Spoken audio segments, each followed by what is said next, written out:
काही जिल्हा परिषद सदस्य झाल्याच्या नंतर आम्ही तसा तुमचा एक प्रोग्राम पण तिथं पारगावला आयोजित केला होता. नेमकी त्या दिवशी पुण्याला मिटिंग असल्यामुळे त्या कार्यक्रमाचं शिक्षकांच्या वतीनं आम्ही स्वागत करण्याचा कार्यक्रम पारगाव या ठिकाणी ठेवलेला होता. तर पुन्हा त्याच्यानंतर आज योग आलेला आहे तुमची शाळेत आणि ग्रामस्थांच्या उपस्थितीमध्ये. या ठिकाणी आम्ही शाळेच्या वतीनं प्रथमतः तुमचं मी हार्दिक असं स्वागत करतो आणि तुम्हाला शाळेविषयी थोडीशी आणि या परिसरातील ग्रामस्थांच्या योगदानाविषयी थोडीशी माहिती सांगतो. ही जी शाळेची जागा आहे ही शाळेची जागा श्रीराम सेवा मंडळ या मंडळाने साधारण स्वतःच खरेदी केलेली ही जागा आहे आणि या परिसरातील मंडळींनी ही सगळी इमारत बांधलेली आहे. स्वतःच्या निधीतूनच बांधलेली ही सगळी इमारत.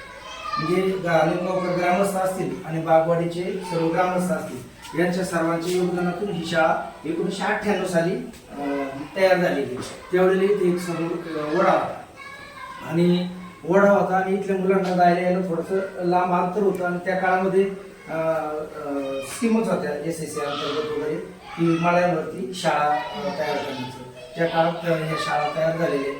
98 साली स्ट्रेंथ चांगली होती. त्यावेळेला परिसर शिरोली वाटा असेल, मंचर रोड असेल, त्या मुलांना येण्या जाण्यासाठी अगदी सोयीचं असायचं, मधून अडचण येत नसायची. आता सध्या बिबट्या प्रवण क्षेत्र असल्यामुळं ती मुलं इकडे येत नाही. सुरुवातीच्या काळामध्ये जवळपास 80-90च्या पुढे स्ट्रेंथ होती मुलांची, तेवढी मुलं या ठिकाणी येत होती. मध्यंतरीच्या काळामध्ये थोडंसं तुम्हाला माहिती शाळेमध्ये चढ उतार होत गेले. कुठेतरी नवीन ध्येय धोरणं आली की थोडीशी प्रगती कमी दिसायला लागली. इंग्लिश मिडियमच्या शाळा वाढल्या किंवा पालकांचा कल तिकडे काही जणांचा वाढला. पुन्हा आम्ही कुठं कधी कमी पडत गेलो. म्हणजे सगळ्याच बाबीच्या घडत गेल्या आणि थोडीशी म्हणजे उतरता काळ आल्यासारखं मध्यंतरीचा काळ झाला होता. हे साधारण 2016-17 साली मी इथं स्वतः आलो. माझ्याबरोबर एक खामकर सर म्हणून आले होते आणि त्यावेळेला हे अध्यक्ष होती गणेशदादा गाडगे. आणि त्यावेळेला पुन्हा आम्ही खूप असं छान योजना आणि स्कीम चालू केल्या होत्या. इथं स्वतः आमची एक ओमिनी गाडी होती, त्याच्यामध्ये मुलांना आम्ही आणायचं सोडायचं. त्यावेळेला साधारण 17 पट होता त्यावेळेला. आता तो पट 35 झालेले आहे. तर त्यावेळेला आता जिल्हा परिषदचा निधी येण्यासाठी आतापर्यंत थोड्याशा अडचणी दाखवल्या जायच्या किंवा यायच्या, पण की शाळेची जी जागा आहे ती मंडळाच्या नावाने जिल्हा परिषदेला वर्ग केलेली नाही. त्यामुळे मग जिल्हा परिषदेचा निधी टाकताना थोडासा काही गोष्टींचा विचार केला जायचा. पण तरी वॉल कंपाऊंड जे आहे माऊली शेठ खंडागळे यांच्या माध्यमातून या ठिकाणी वॉल कंपाऊंड या ठिकाणी आलं होतं. मग त्यांनी त्यांच्या पद्धतीनं तुम्हाला ते आयडिया असतील जिल्हा परिषदचा निधी इकडे कसा आणायचा किंवा काय या गोष्टींचं, त्यामध्ये वॉल कंपाऊंड जिल्हा परिषदेने या ठिकाणी दिलेले आहे. त्यानंतर लोकांच्या उठावातून या ठिकाणी सगळं वॉल कंपाऊंडची सजावट वगैरे केली. आता मध्यंतरीच्या काळात वित्त आयोग चालू झाले आणि वित्त आयोगातून ग्रामपंचायतला कंपल्सरी शिक्षण विभागावरती खर्च करणं गरजेचं पडत होतं. त्यावेळेला दोन्ही शाळांचा विचार करून ग्रामपंचायत पण सक्षमपणे या ठिकाणी दोन्ही शाळांना डोनेशन चांगलं केले. त्यामध्ये एक पेवर ब्लॉक ग्रामपंचायतने दिलेले. नंतर त्या ठिकाणी एक टॉयलेट युनिट आहे, बॉईज टॉयलेट युनिट ते ग्रामपंचायतने दिलेले.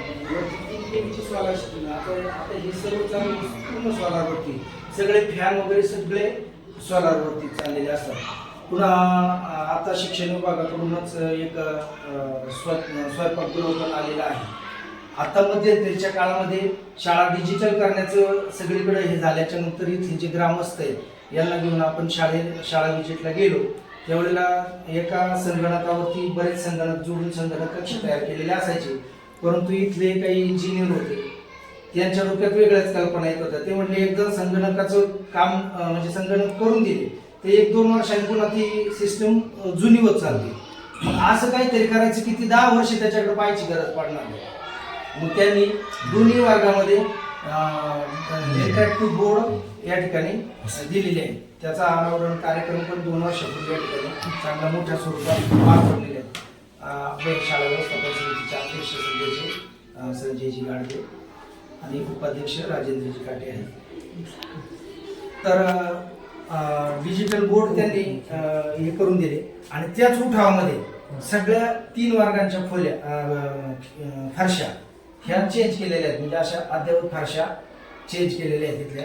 आणि बऱ्यापैकी सगळे रंगरंगोटी त्यांनी केलेली होती मध्यंतरच्या काळात. आता थोडंसं तुम्हाला फक्त आता भिंती वगैरे क्लीन दिसतील, परंतु त्याच्यावरती काय चिटकवलेलं नाहीये, कारण आता रंगरंगोटी झालेली आहे. थोड्या दिवसापूर्वी पुन्हा रोटरीच्या माध्यमातून एक साधारण 100 लिटर रंग भेटला, मिळवला ग्रामस्थांनी वगैरे सर्वांनी मिळून. आणि ग्रामस्थांनी त्याचं हे दिले, मजुरीचं काम यांनीच दिले सर्वांनी, श्रीराम सेवा मंडळ असेल किंवा इथल्या प्रॉपरचे जे ग्रामस्थ आहेत त्यांनी. आणि सर्व खोल्या या पुन्हा रंगवून घेतलेल्या आहेत. आता हे ग्रामस्थांचं योगदान इथं खूप आहे, कारण प्रत्येक कार्यक्रम इथे बागवाडी फेस्टिवल म्हणून कार्यक्रम चालू झाला 2017 सालापासून. त्यावेळेस 21ची स्ट्रेंथ होती, तर 21 मुलांमध्ये आपण 4 तासाचा कार्यक्रम या ठिकाणी पार पडला. तो कार्यक्रम तसा दरवर्षी पार पडतो. तुम्हाला आम्ही निमंत्रण दिलं होतं, त्या दिवशी नेमकं काहीतरी कार्यक्रम होता, आपली भेट पण झाली, त्यावेळेला आपण ते आठवण पण करून दिली होती तुम्हाला. तर खूप छान असा कार्यक्रम, म्हणजे जवळपास लाखभर रुपयाची उलाढाल त्या कार्यक्रमामध्ये सगळे ग्रामस्थच करत असतात. त्याच्यानंतर आता काय रे, शाळेची जी मागची भिंत आहे, ही भिंत हिच्या मागे थोडीशी जागा आहे आपली शाळेची, आणि जो कंपाऊंड वॉल केलेली आहे आपण ती ह्या भिंतीला शेवटी टच केलेली आहे. मागची जी जागा आहे त्या जागेमध्ये आपल्याला काय होतं, तिकडून शेतात आहे, त्याच्यामुळं भुशी वगैरेचं प्रमाण वाढतं, तिकडून उंदर वगैरे वाढतात. मग ती कंपाऊंड वॉलची जी भिंत जर कम्प्लीट झाली तर मधला जो पीस आहे तो पॅक करून घेता येईल, म्हणजे तिकडून जो त्रास होतो उंदराचा वगैरे तो कमी होईल. मध्यंतरीच्या काळामध्ये स्वयंपाकगृह नंतर उंदराचा खूप त्रास होत होता. स्वयंपाकघर झाल्याच्या नंतर ही खोल्या पण व्यवस्थित झालेल्या आहेत. आता नंतर त्यावेळेच्या विचार करता 4 खोल्या आणि 1 ऑफिस असं ग्रामस्थांनी बांधलेलं आहे. पण आता मुलांची संख्येच्या प्रमाणाचा विचार केला तर 2 शिक्षक 2 खोल्या तिकडे लागतात, 1 ऑफिस, नंतर अंगणवाडी आपली या ठिकाणीच भरवली जाते, आणि नंतर 1 खोली रिकामी आहे. तर त्या खोलीमध्ये आम्हाला एक संगणक कक्ष बनवायचा आहे. तुम्हाला आम्ही मागणी देतोयच ती संगणक कक्ष, एक छान अद्ययावत संगणक कक्ष बनवायचा. आणि अर्धीची जागा आहे, अशी मोठी खोली आहे ना, अर्ध्या जागेमध्ये सगळ्या वर्गांमधलं साहित्य. आता जे तुम्हाला माहिती आहे की काही साहित्य असं असतं की ते आपल्याला डिस्ट्रॉय करता येत नाही, ते तसंच जपून ठेवावं लागतं. ते साहित्याचं भरपूर साहित्य असं असतं ते आपल्याला व्यवस्थित ठेवता यावं, अशा पद्धतीचं तिथं फर्निचर वगैरे तयार करायचं हे एक आहे. आणि ते तुमच्या माध्यमातून ते संगणक कक्षाचं आणि हे मागच्या भिंतीचं, त्याचबरोबर बाहेरची फरशी, ही फरशीचं काय होतं, आता तुम्ही पाहता परिसरामध्ये भरपूर कामं चालू आहेत, रस्त्यांची कामं वगैरे, आणि धुळीचं प्रमाण जास्त होते. ही स्वच्छ किती करायची म्हणलं तर त्याला खूप मर्यादा येतात. मुलं संख्या कमी असते, 3री 4थीच्या मुलांच्या मदतीनेच आपण ही गोष्ट करतो, म्हणजे स्वतः शिक्षक करतात आणि त्यांची मदत होते. पण तिथे एवढं सोपं नाही आहे ते काम करणं. आणि इमारत एवढी मोठी की आपण आपल्या घरापाशी पाहतो, आपलं साधारण 1000-1500 स्क्वेअर फुटाचं घर असतं तरी ते स्वच्छ करताना आपल्याला किती हे होतं. हा खूप मोठा कॅम्पस आहे, आणि कॅम्पसच्या परिसरामध्ये दुपारच्या नंतर पण मुलं पण इथे येऊन खेळतात, म्हणजे थोडंफार हे पण होतं, झाडं पण भरपूर आहेत, त्याची पानं वगैरे गळतात, मग ती स्वच्छता करण्याला थोडासा प्रॉब्लेम होतो.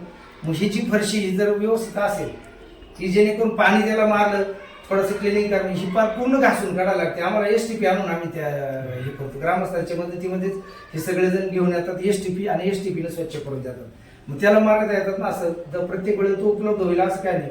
एक साधारण शाळा सुरू होण्यापूर्वी आणि दिवाळीच्या नंतर शाळा सुरू होण्यापूर्वी 2दा आम्ही धुवून काढतो ती बऱ्यापैकी. तर ते जर तुमच्या माध्यमातून जर इकडं आलं तर त्याबद्दल आमची सगळं ग्रामस्थ तुमचे आभारी असतील. शाळेविषयीची माहिती तर मी बऱ्यापैकी देण्याचा प्रयत्न केलेला आहे. आता ग्रामस्थांच्या वतीनं आणि आपल्या शाळेच्या वतीनं पुन्हा एकदा आपलं हार्दिक स्वागत करतो. आणि शाळा व्यवस्थापन समितीचे अध्यक्ष माननीय संजयजी गाडगे, उपाध्यक्ष राजेंद्रजी काटे, आणि आपले शिक्षणप्रेमी सदस्य, हे शिक्षणप्रेमी सदस्य म्हणजे पहिले अध्यक्ष होते, त्याच्यानंतर त्यांचं म्हणणंच असं आहे की मला शाळेपासून दूर करू नका, काही करा पण शाळेपासून दूर करू नका, म्हणजे कुठंतरी तिथं ठेवा, अशी त्यांची पहिल्यापासून मनोमनी इच्छा असते. तर या तिघांना मी विनंती करतो की आपण ताईचा शाल आणि श्रीफळ देऊन सन्मान करायचा.